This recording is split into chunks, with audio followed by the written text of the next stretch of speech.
பாருங்கள், பச்சை மிளகா, மிளகா வத்தல், கடுகு, உளுந்தம்பருப்பு, எண்ணெய்,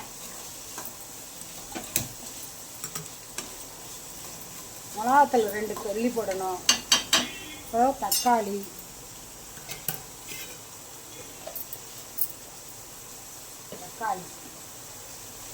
ஒரு தக்காளி,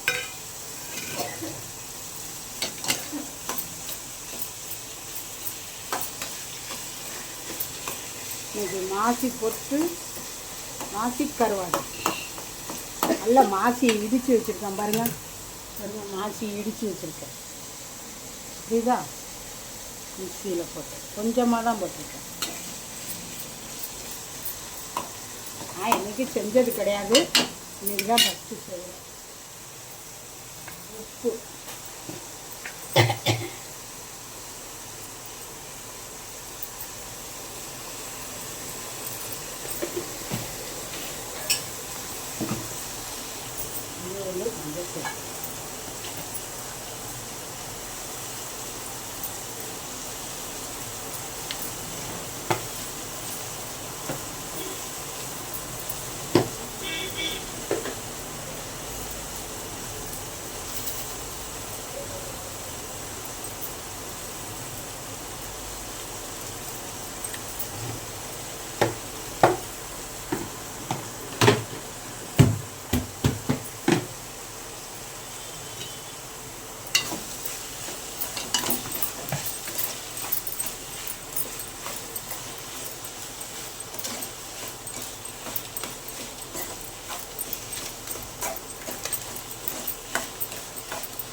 மஞ்சள், இருக்கட்டும். கருவாடு லேசாக கலக்கணும்.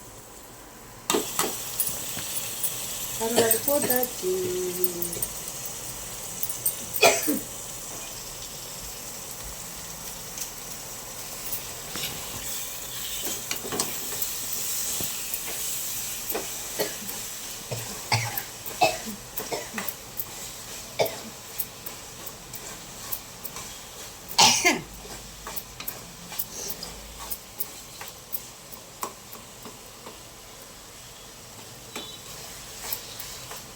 உப்பு போடணும். உப்புலாம் போடும். என்ன கருவாட்டில் உப்பு இருக்குமா? இதில் இருக்காது.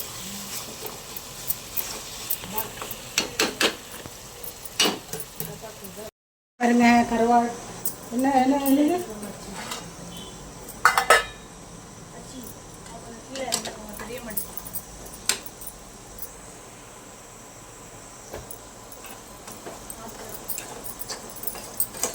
கருவாடு ரெடி ஆயிட்டு.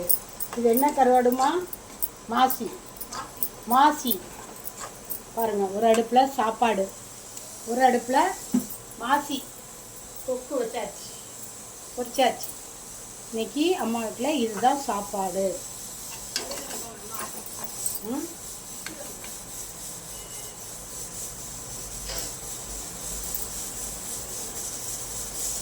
மாசி தொக்கு.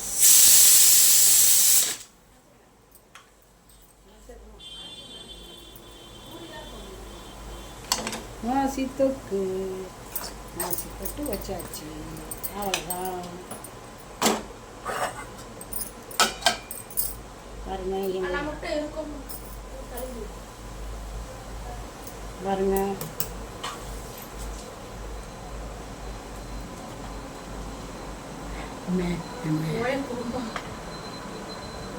பாருங்க எங்கள் வீடை பாருங்க. இப்போ நாங்கள் சாப்பிட்றதுக்கு ரெடியாக இருக்கோம். நீங்கள் சாப்பிடுவீங்களா? ஓகே, லைக் பண்ணுங்கள், டைட் பண்ணுங்க. முன்னாடி டைட் பண்ணுறது இருக்கலாம், எங்க அது டைட்டாக தான் இருக்கு.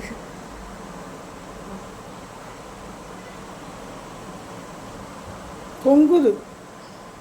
லைக் பண்ணுங்க, ஷேர் பண்ணுங்க, கமெண்ட் பண்ணுங்க கலா சேனலுக்கு, நெல்லை கலா சேனலுக்கு. Okay bye. எல்லாரும் பாருங்கள். மாசி தொக்கு கருவாடு வச்சுருக்கேன். மாசி வெங்காயம், பச்சை மிளகா, தக்காளி, கருவேப்பிலை, வரமிளகா, கடுகு உளுந்து. முதல்ல எண்ணெயை ஊற்றிக்கணும், கடுகு உளுந்தம்பருப்பு போட்டுக்கணும். அப்புறம் வெங்காயம், பச்சை மிளகா, வரமிளகா போட்டு வணக்கணும்.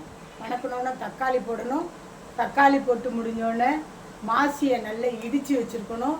இடித்து வச்சு நல்லா கழுவி மாசி இது வைக்கணும். மாசி கருவாடு, இன்னைக்கு சோறு கருவாடு. Okay bye.